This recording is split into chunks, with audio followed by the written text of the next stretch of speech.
Hello, and welcome to the Drive Home Podcast, the podcast where I'm the only one who needs to buckle up, in theory. I gotta go back and listen to that one episode that I made a better saying, and then write that down or something. I just dropped off my friend at his house because his ride/girlfriend wanted to go buy a computer like an hour away, so it's cool though. He only lives like 5 minutes driving, but like it's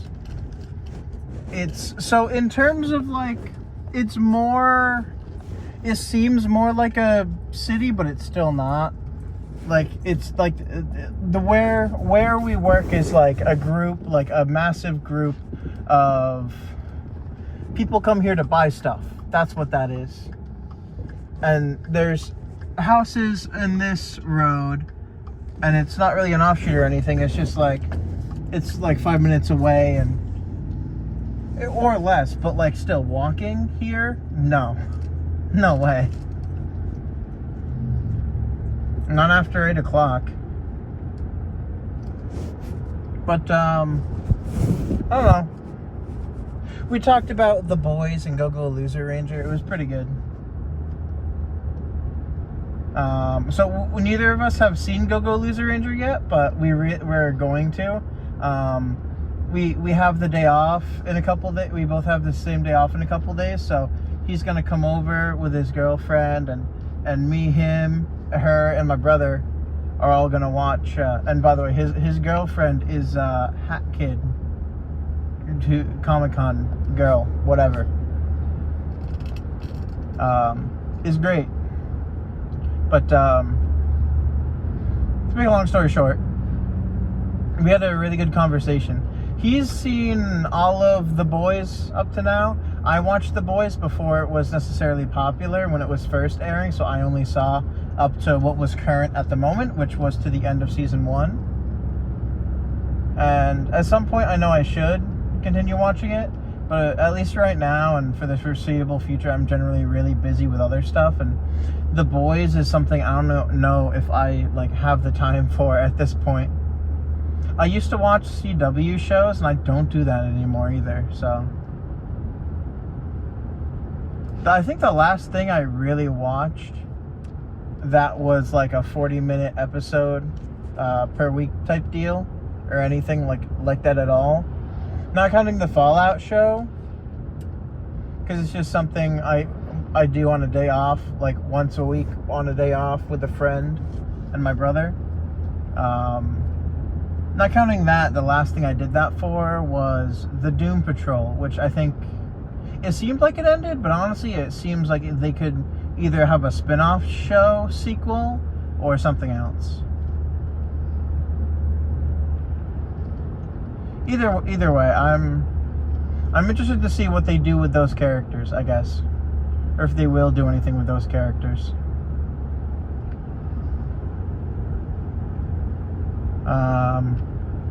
For those of you who don't know, Doom Patrol is another DC property. They have a show that's exclusively on Max, I believe. Well, I know it's on Max. I don't know if it's exclusive, but I think it is. It's pretty good. It's like super jaded DC stuff, and everybody's screwed up, so, but like in the show everybody's screwed up as like a character.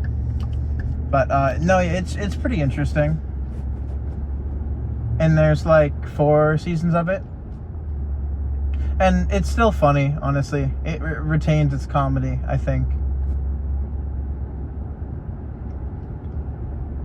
I mean, the way they go about things is really, because they're a group of anti-heroes. Like, sometimes they try and be heroes, but usually don't work out enough so that they'll yeah, I don't know. It's a good show. At least I liked it. I'm probably not a good opinion on that though, since I like a lot of stuff that most people don't.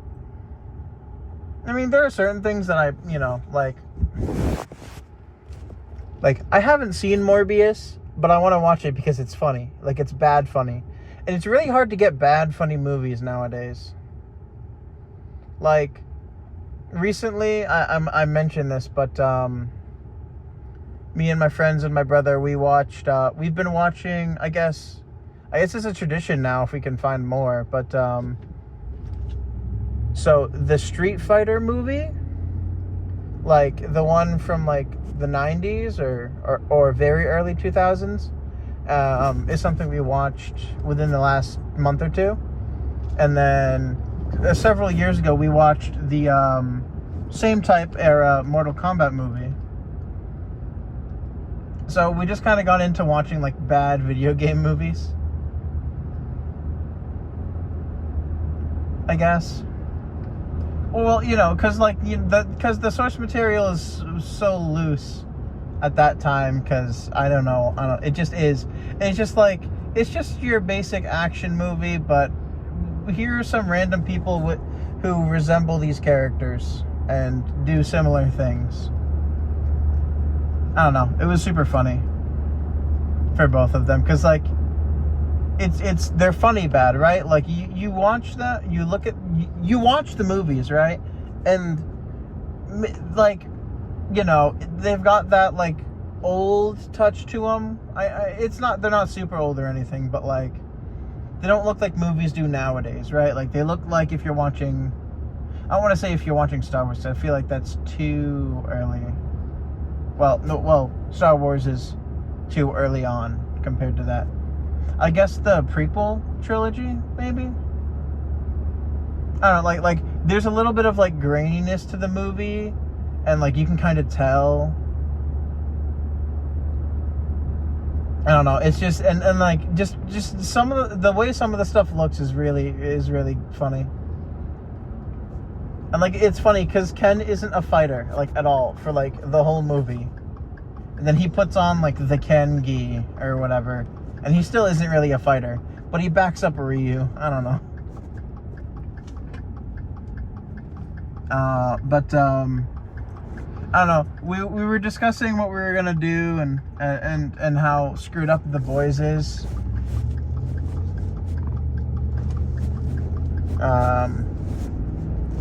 And so just generally it was. So I want to play a game. The game I want to play with them. I think because it's summer, I believe I want to play Oxenfree with them. So I want to play Oxenfree 2, and Oxenfree 2 will probably be after this next one. Man of Medan, Dark Pictures Anthologies, Man of Medan. I'm thinking I want to play Oxenfree just because I really love the story behind Oxenfree. And I originally played it on my Xbox because it was free with gold, and I loved it. It's such a good game. Oh, excuse me. Get the hiccup or something. Yep. But long story short,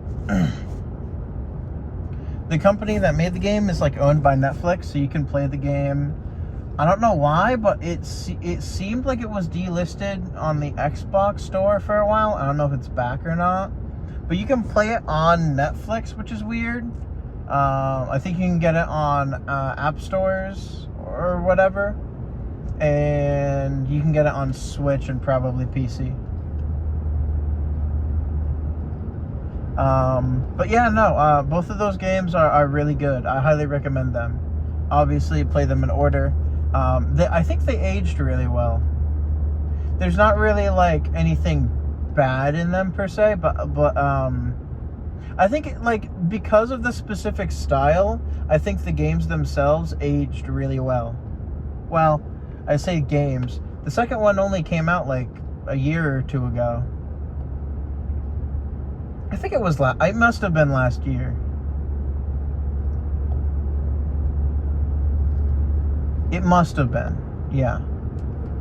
The second one came out last year, and well, it's been. I mean, I think I played the original Oxenfree in middle school. It might have just been a free game, not even free with gold, just straight up free. And at some point, Netflix bought up the company that made it, so now it's a Netflix property, and they took it off the Xbox store for some reason. Which doesn't make any sense. Unless if they want you to go... Do I have to open up Netflix on my Xbox to play the game? That would be so stupid. I would never. I don't go to Netflix to play games.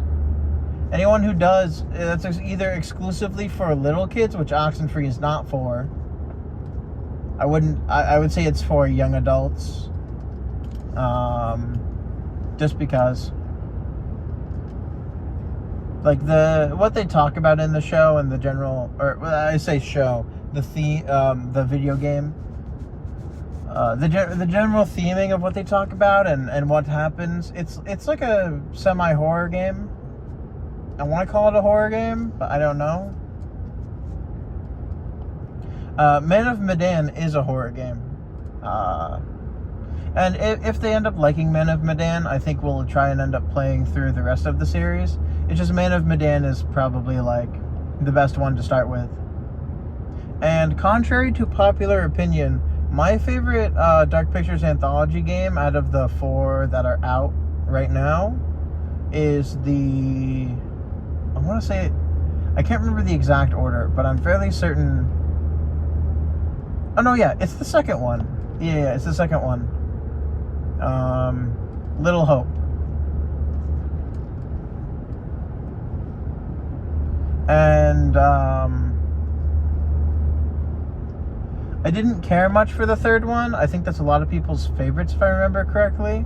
But just personally, I liked it when, like, you could explain what happened in the universe as if it was our universe, right? Like, I won't spoil it for people who haven't played the game, but the ending for the third Dark Pictures anthology game, House of Ashes, wasn't exactly something that is guaranteed to exist or happen.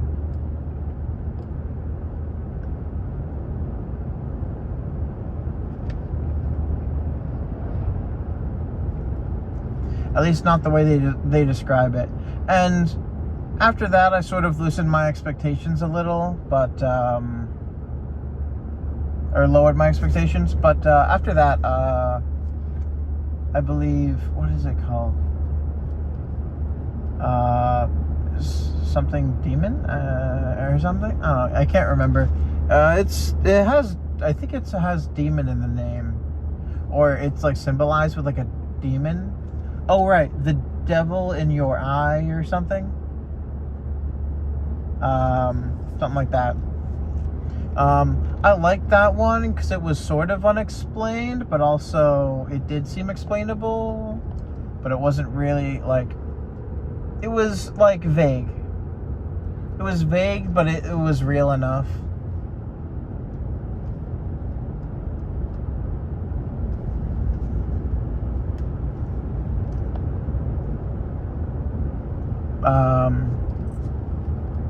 The ending is anyway. Honestly, I like I guess a little bit of, I guess, like from what I heard about how it exactly works in Little Hope, I'm a little disappointed, but at the same time, I guess it's fine. The way how one character is unkillable, I guess. I think. I mean, either way, I don't know. Like, they're all good games. I'll recommend them. Like, all. Like, if you know someone who's into, like, horror games and you want to play it, like, it's not super horror, but, like, it has some jump scares and some bits that are legitimately terrifying. Because it's not just jump scares or anything. Don't be fooled. The car behind me does not have their lights on. And the sun is setting, which means they should. But anyway,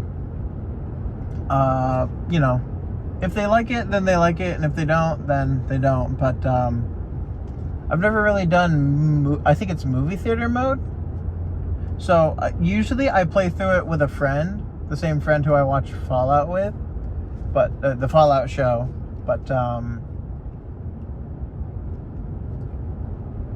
don't know. I just think it's a little I want to say strange. I don't know.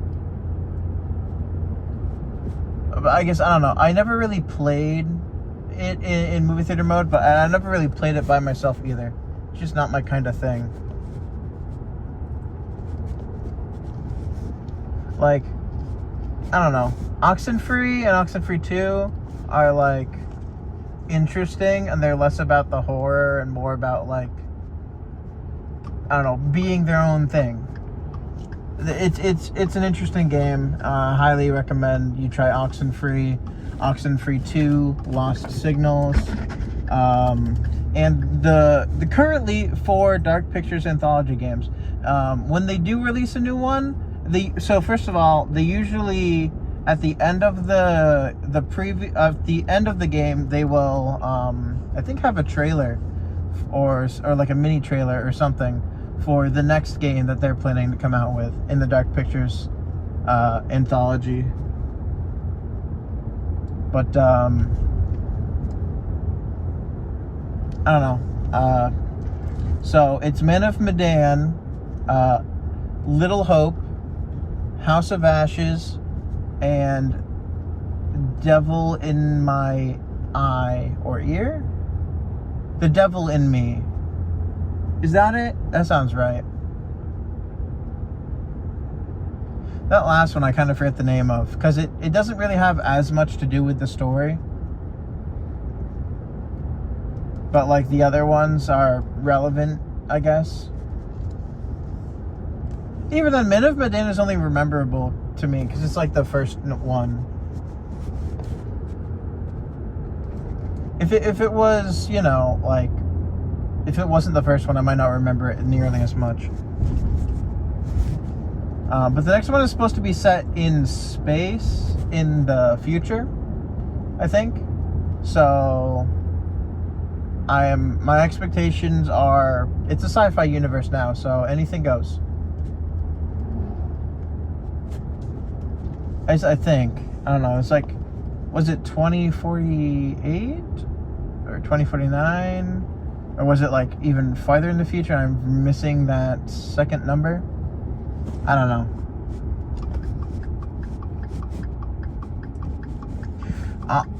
I'm really excited for it. They usually come out around Halloween or October, I guess.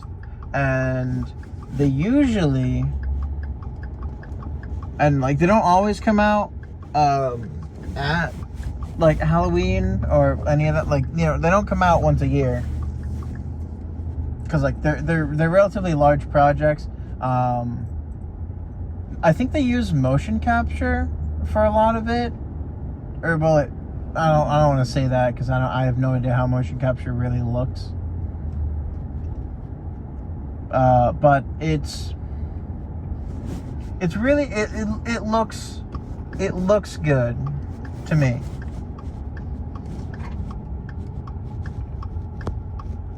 So, you know, take it with a grain of salt, or maybe watch a trailer or whatever. But Oxenfree looks good, but it has a unique style, whereas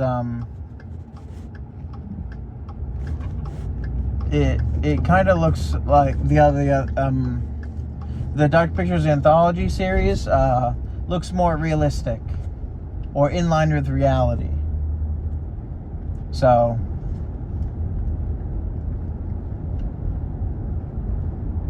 you know, it's not the same kind of design. It's like comparing like specifically made to be pixel graphics with like, I don't know, normal high-end stuff, even though it's not pixel Oxenfree is not pixel graphics or anything. I don't know, it's got like a unique art style to it that I like.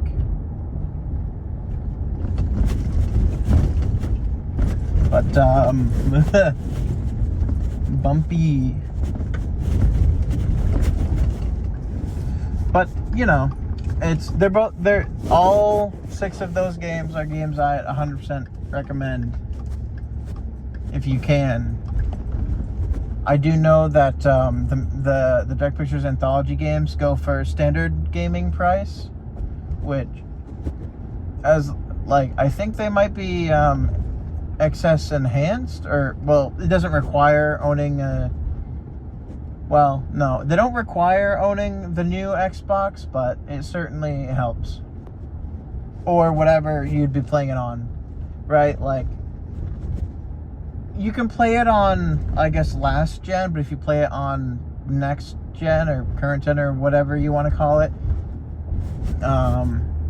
either one is fine. But if you should probably try and play them on next gen / current gen, Series X and S or PlayStation 5s or PC. I don't think they're on Switch. Even if they were, I probably wouldn't recommend them. They can get laggy, or they can lose textures if you're not careful, so to speak. And just they look really, like the Dark Pictures games, they look really good.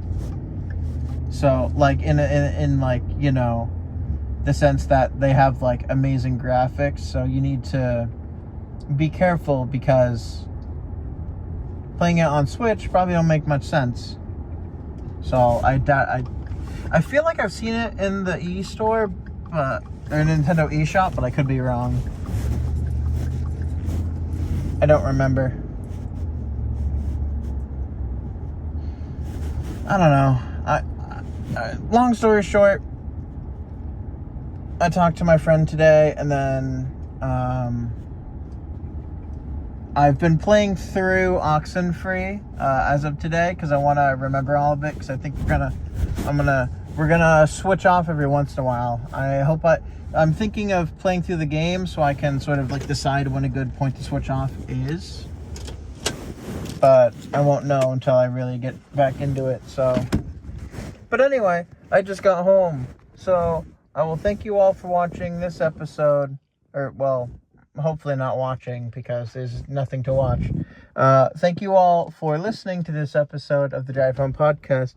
If you enjoyed, leave a like or a comment or something. If you enjoyed it enough. If you just thought it was okay, then you don't have to. Or, even if you do like it, you don't have to. But, it helps. So, anyway, thank you for listening to this episode of the Drive Home Podcast, and I will see you in the next one. Bye!